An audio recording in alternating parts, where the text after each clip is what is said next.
Today, governments are excited about the power of AI. But what about the risk? Do you want an algorithm determining your guilt or innocence? It may be already. Then, is the venture community working to invite more women in? Some data is positive, but it's far from solved. And as medical professionals struggle to control the coronavirus, are robots the answer? I'm Alexis Scordato, and this is Future Forward. I am Stephen Rosenbaum. Let us launch. Hey, Alexa. Hey, Steve. So it's a light show today. I know, I was just about to say. So let's just start right at the top. We've got our friends from IEEE coming in for the third segment, but I want to begin with AI because what made this story for me so compelling. A couple weeks back, we did a big event at the NYC Media Lab about AI and local news, and one of the developers said kind of casually, well, we build it and then we ask it a question and it's a black box and sometimes the answers aren't what we expect. And that kind of haunted me, like, what do you mean it's a black box? But I get it. And then the New York Times wrote this piece particularly about crime fighting and AI. And I mean, maybe you're better read than I am, but I just did not know that the use of AI was that prevalent in the way justice was being managed. Yeah, it is a theme for the show where we talk about algorithms taking over and to what extent there's bias and the application of them. I think that the thing that was tough for me to read is just how personal the story was written. I mean, it talks about someone on probation who isn't even aware that his status as sort of being high risk is determined by an algorithm. Right. Right. And I had it for a moment, for a second, I had this optimistic view, which is, if a judge is making a judgment or a parole officer is making a judgment about someone based on the clothes they wear or the color of their skin or the way that they hold themselves, then you could argue that maybe an algorithm is more colorblind. Right. Yeah, and one would hope that that's the actual intention behind all of this. Potentially a more efficient, fair, and unbiased system, but there's no way to guarantee that because people who are actually making or programming the algorithm are biased themselves. All right, so let's start by giving credit. This is a New York Times piece. We'll put the link in the show notes. And the headline is An Algorithm That Grants Freedom or Takes It Away. And it's the story of one parolee whose status was determined by an algorithm and then changed by an algorithm.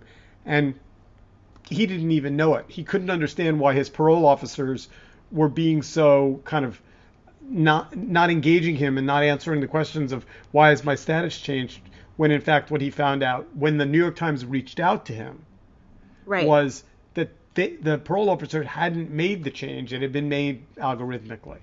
Um, this is not a new thing. No, the article cites other cities where algorithms are applied, like across Berlin or London, etc. Or New York. I mean, for as long as I can remember, when I used to cover NYPD stories, ComStat was the weekly meeting where they looked at the data and decided, we're going to put, more officers in this neighborhood because we're seeing a trend. We're seeing, there.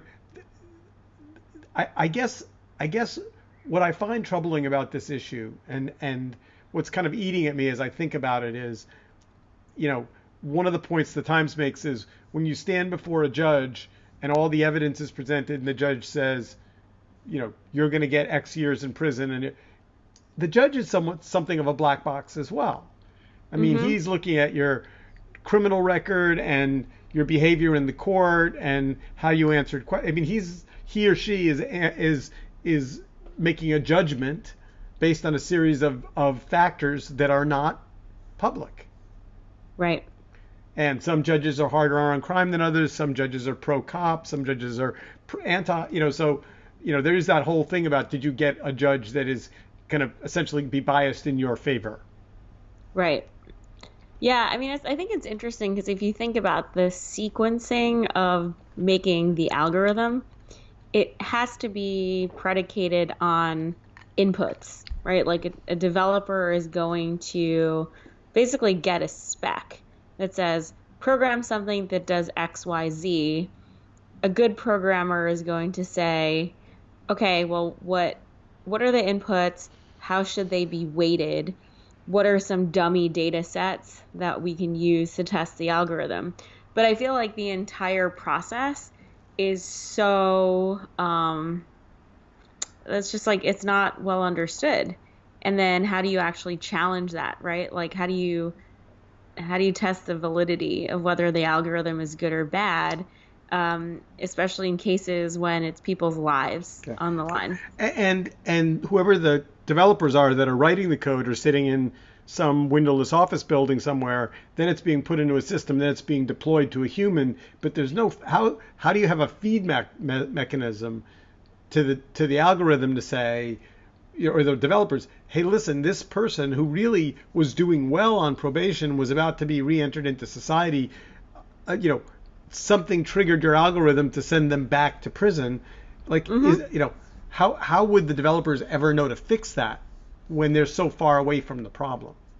Yeah, it's interesting. I was talking to my partner Matt about this earlier today because he works in advertising, and so we were talking about the merits of algorithms and how like where is there a moment or a step in the process where you build in compassion or you build in basically outliers. Like, I'll use a different example, not crime, but like if a woman, say, is pregnant and she's doing all of these things on the internet, clicking on ads, shopping like strollers and things, but then all of a sudden has a miscarriage, right? There's no way for her to actually inform an algorithm that she no longer maps the profile of a pregnant person, Mm, and yet there's an algorithm that's saying keep displaying all of this content, very painful.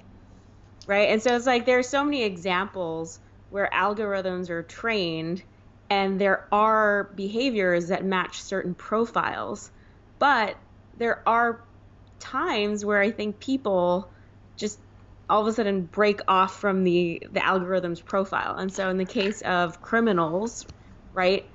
How does someone's humanity, redemption, compassion, like forgiveness, I don't know, how does that even factor into a conversation about this technology? Yeah. So I thought a lot about the issue of prison, offering people a second chance and they go in and then they come out, you know, how would an algorithm know?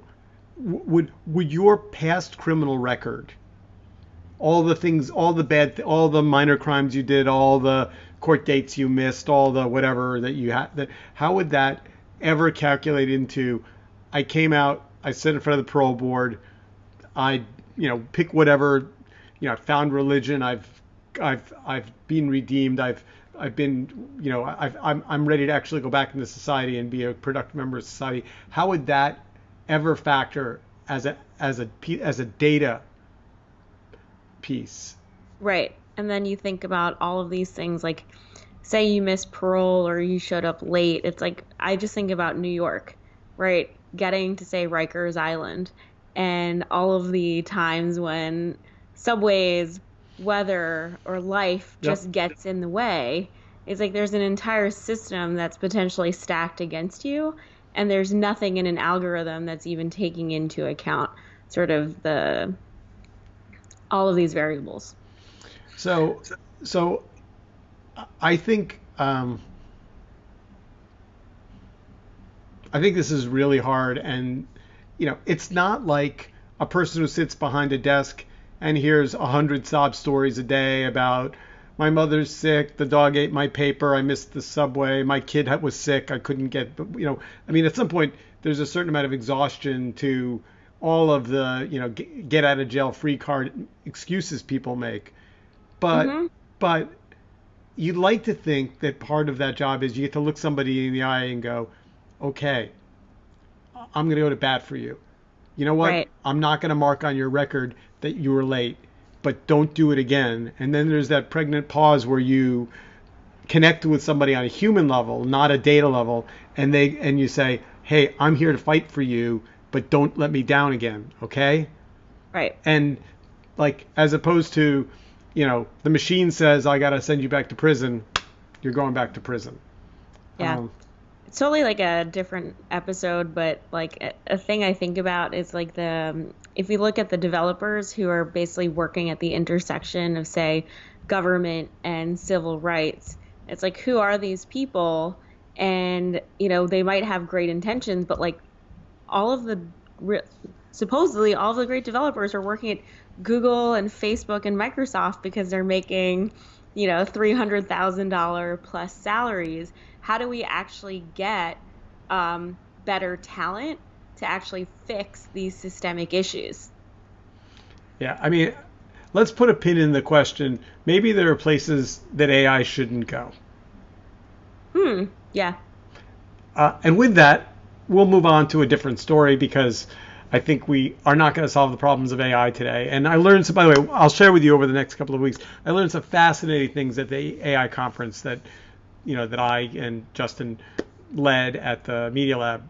Very interesting, and talked, and we'll have some videos which we'll be able to show, and I'll have links, but not quite yet. All right, so let's move on to venture. So at first I thought this was just going to be a good news story. Like I know this issue matters to you. It obviously matters to everyone that's in technology.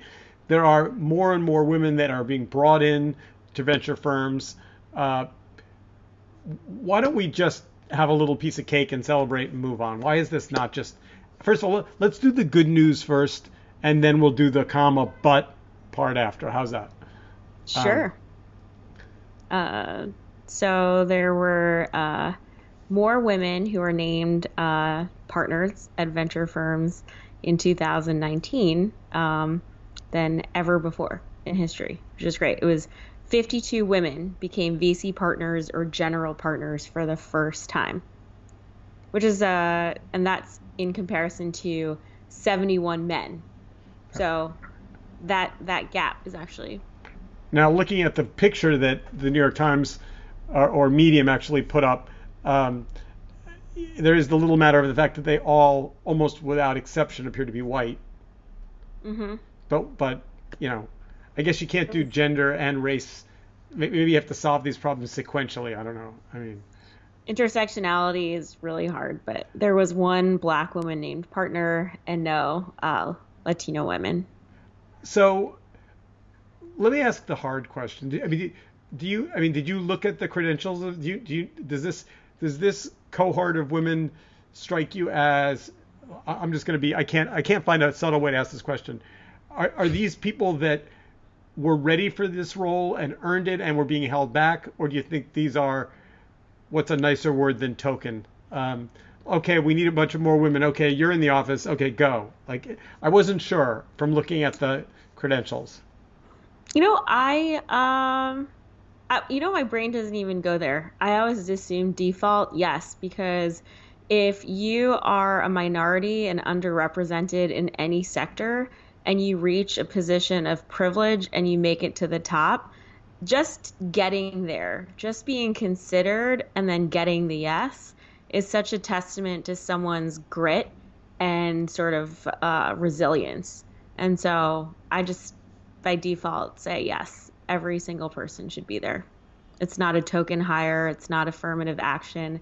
If you can hang in your profession and your career and you can be considered equal to the individuals at the top and challenge the status quo, yes, you belong.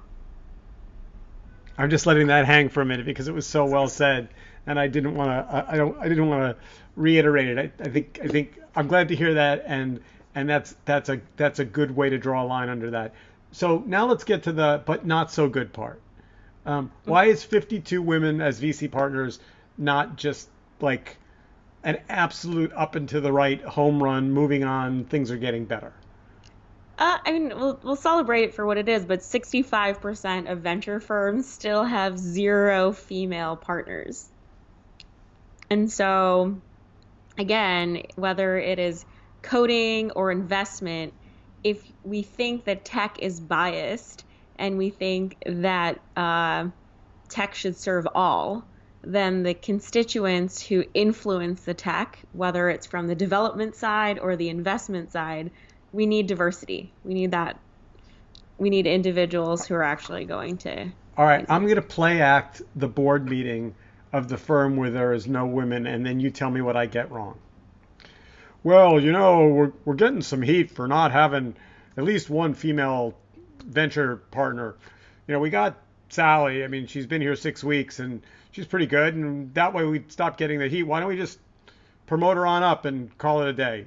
Now, other random white VC responds, well, you know what's going to happen next. People are going to want to start measuring whether or not she got any deals done, and what percentage of our portfolio has it. And we really, we're a, given our focus on the category that we've chosen, which is all we think male focused, whatever it may be that they think is male focused. We're having a woman on, as a partner is going to create an expectation. We're investing in things like fashion or food or baby products, and we're not interested in that. Was that a good impersonation? Yeah, that's great. I mean, I'll go work backwards. I mean, uh, food, fashion, etc. These are like billion-dollar categories. Like wellness as a whole is Oh a no, wait, no, trillion no, dollar. no. It was meant to be even more objectionable than that, which is how dare they think that women have some internal bias that they can. There are only certain categories that they can be expert in. It was meant to piss you off even more than Oh my gosh, I think I'm that. so used to actually just trying to break apart every single line item. I mean, I'm like scanning the article, but I mean, the companies where women have leadership, they exit a year faster than all male teams. Like there are stats that show outcomes that, women, the presence of women actually does produce better outcomes.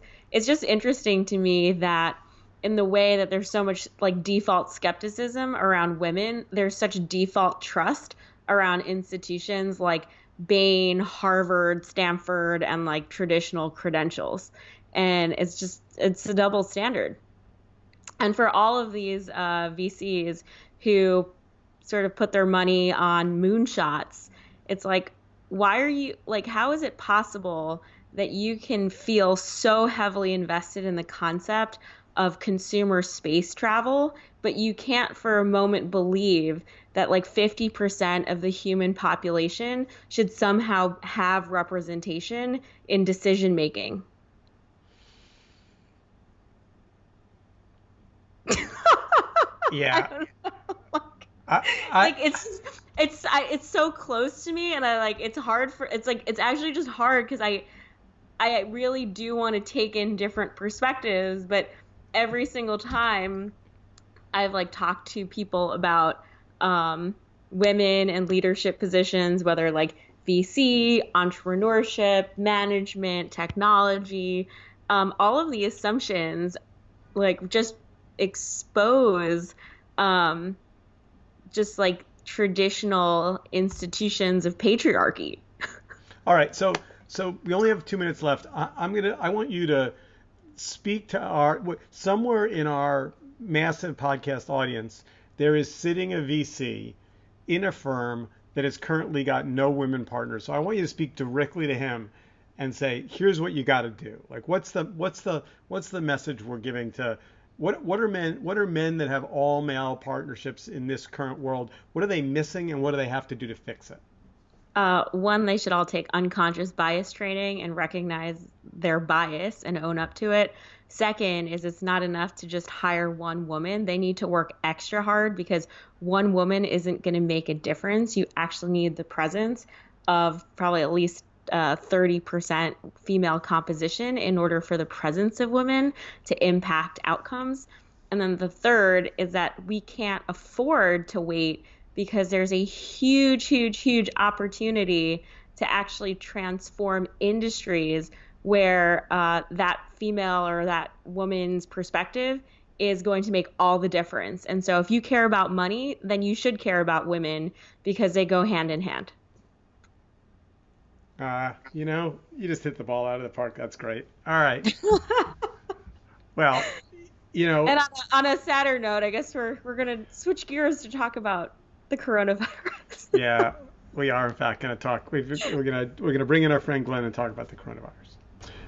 So next up, there's all kinds of things we could be talking about in terms of the coronavirus and its impact on technology companies and on workflow and closing offices in China. But for the purposes of today, we wanted to kind of focus on a place where we thought we actually might be able to teach our listeners and viewers something they didn't know, and that is about specifically what's going on with medical robots and the coronavirus. So with that, we bring on our friend Glenn, who is the keeper of all things robotic. And Glenn, I guess maybe I'll start with an obvious question.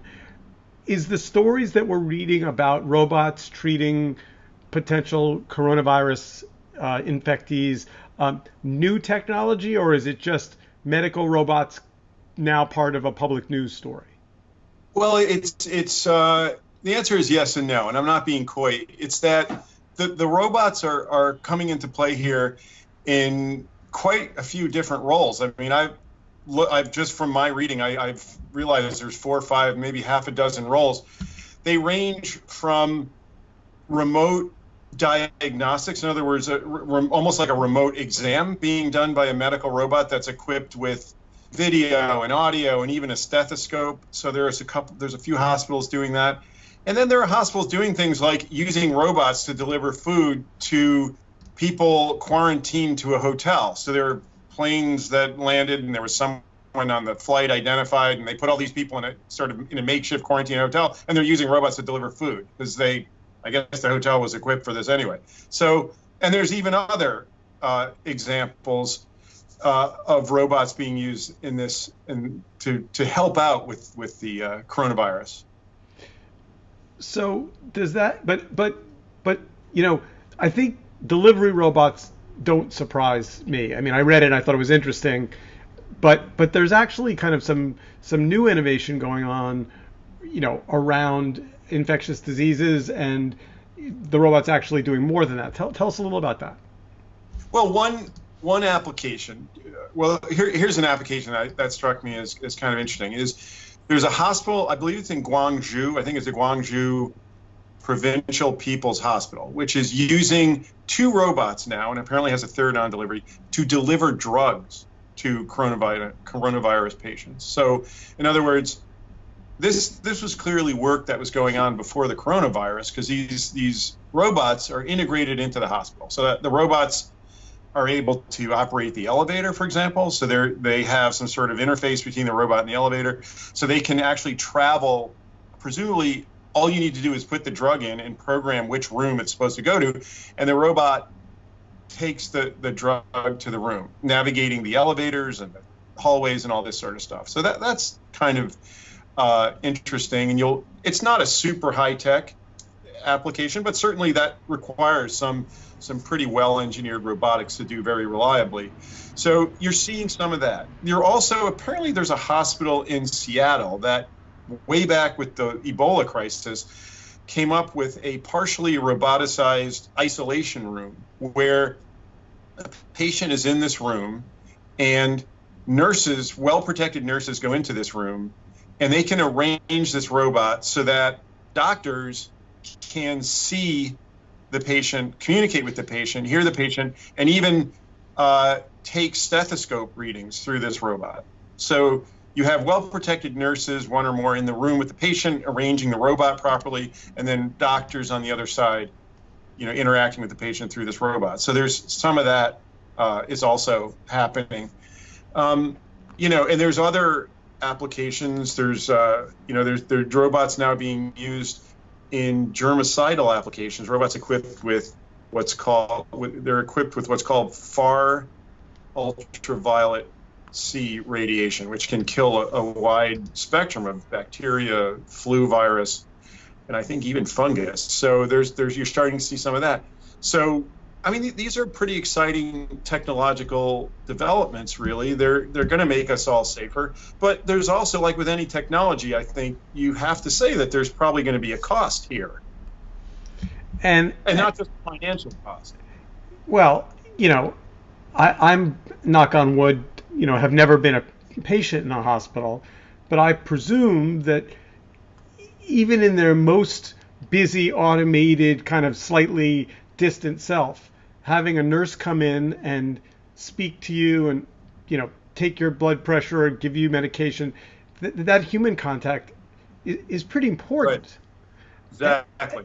And there was somebody on the news the other day was talking about the fact that they've been in isolation in China for 2 weeks and had not seen another person. And Right.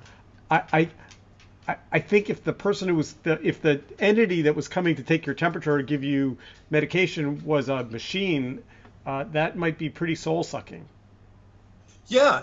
Well, it's also it's going to be scary for the patient, and it's also, I mean, there's a real chance that, I mean, these patients are probably talking to their loved ones on smartphones and things. So, there's, I mean, there's a risk of social unrest, and okay, you on the one hand, you could argue, well, look, social unrest or a patient's emotional discomfort is a really minor or not really the main problem here. The main problem is containing the spread of a virus that has already killed 800 people and infected 37,000. And that's a legitimate argument. But on the other side, look, the U.S. Center for Disease Control and Prevention has said that properly outfitted medical professionals, gown, mask, rubber gloves, face mask, etc., are safe. I mean, this will do, as an extremely good job of protecting these medical professionals from being infected with the coronavirus. So, I mean, so you got to ask yourself, well, if we know that that's the case, is it worth it to, really go into these machines? So, I mean, they're being developed anyway, and they're clearly going to have uses. This isn't the last infectious disease that's going to trouble humankind. There are going to be a lot more of them. So certainly this work is very valuable and useful. Alexa, do you want to be treated by a robot? I'm open. I think not in the near future, but I would be open to the possibility. This is why I love doing this podcast with her, because like everything that I think she's going to push back on, she's like, no, I'm good with that. Like, see, I got it totally wrong.